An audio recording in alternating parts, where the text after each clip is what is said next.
Good morning student. ये आपका पहला यूनिट से है कि सामाजिक मनोविज्ञान के दृष्टिकोण कौन कौन है। तो सामाजिक मनोविज्ञान के दृष्टिकोण में निम्नलिखित पॉइंटों का योगदान है। तो पहला, विश्लेषण का सामाजिक सत्र। दूसरा, विश्लेषण का व्यक्तिगत सत्र। तीसरा, विश्लेषण का पारस्परिक सत्र। इन तीनों पॉइंट को आपको लिखना है।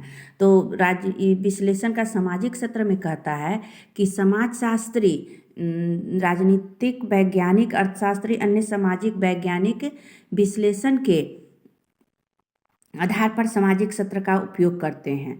ये शोधकर्ता सामाजिक व्यवहार के व्यापक स्वरूप जैसे मतदान स्वरूप, हत्या दर, उपभोक्ता व्यय को ज्ञात करने का प्रयास करते हैं। इस दृष्टिकोण के अनुसार सामाजिक व्यवहार को वर्ग संघर्ष, आर्थिक कठिनाई, मतलब आर्थिक कठिनाई जैसे पैसों की दिक्कत, प्रतिस्पर्धा, जातीय समूह को जैसे जाति ऊंच नीच का जो प्रतिस्पर्धा होता है उसके बीच संघर्ष, सरकारी नीतियों, क्षेत्रीय फसल विफलताओं, मतलब जब फसल जो उपजाया जाता है तो उसमें जो जब मान लीजिए कि पैदावार नहीं हुआ तो उनको विफलताओं या तकनीकी परिवर्तन जैसे शक्तियों द्वारा समझाया जा सकता है।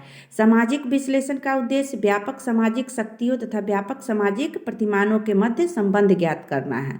शहरी हिंसा की जांच करने के लिए सामाजिक वैज्ञानिक हिंसक अपराध की दरों व अप्रवास, गरीबी या समाज के औद्योगिकरण जैसे कारकों के मध्य संबंधों की खोज करते हैं।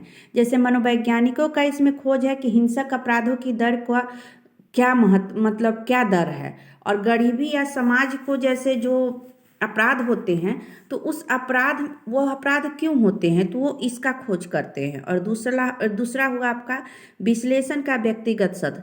व्यक्तित्व संबंधी नैदानिक मनोवैज्ञानिक प्रायः एक व्यक्ति के व्यक्तिगत जीवन के इतिहास तथा मनोवैज्ञानिक विशेषताओं के संदर्भ में व्यवहार की व्याख्या करने के लिए व्यक्तिगत सत्र के विश्लेषण का उपयोग करता है। मतलब एक मनोवैज्ञानिक व्यक्ति के व्यक्तिगत जीवन सत्र मतलब आप क्या करते हो, किस समय पढ़ते हो, किस समय सोते हो, आप कहाँ जाते हो, किससे मिलते हो, ये हुआ इतिहास।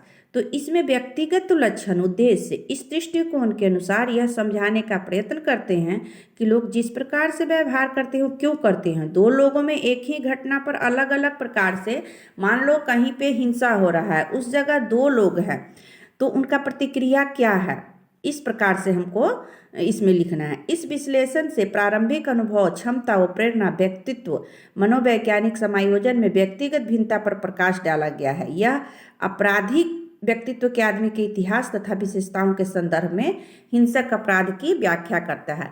जैसे विश्लेषण का व्यक्तिगत सत्र हम किस पे जल्दी से निकाल सकते हैं, तो जो अपराधी प्रवृत्ति के आदमी होते हैं उनके इतिहास को हम खंगाल के निकाल सकते हैं।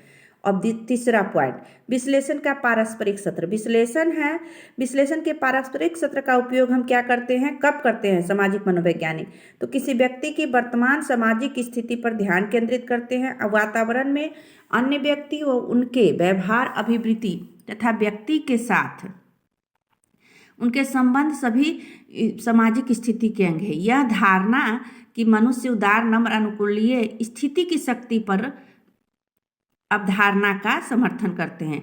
मान लो मेरी स्थिति अभी गरीबी से रहेगी तो हम समाज के सभी वर्गों के साथ अनुकूल नहीं रह सकते हैं। जब अजनबियों की बात आती है तो वही किशोर पुरुष जो अपने निकट मित्रों के साथ उत्साही, बातूनी होते हैं, अंतमुखी, दुरस्त हो सकते हैं। तो जब वह सामाजिक व्यवस्था बदलती है तो व्यक्ति भी बदल जाता है। इसके कहने का तात्पर्य हुआ कि जब आप अपने लड़कियों के साथ, मतलब लड़कों या लड़कियों के समूह के साथ रहते हैं तो आपका स्थिति उस समय दूसरा होता है, और समाज के सम्मुख जाते हैं तो आपका व्यवहार बदल जाता है। ठीक है, इस पॉइंट को आप लोग लिख लीजिएगा कि सामाजिक मनोविज्ञान के दृष्टिकोण में 3 पॉइंटों का योगदान है। पॉइंट लिखने के बाद इसका विश्लेषण जरूर कीजिए। Thank you.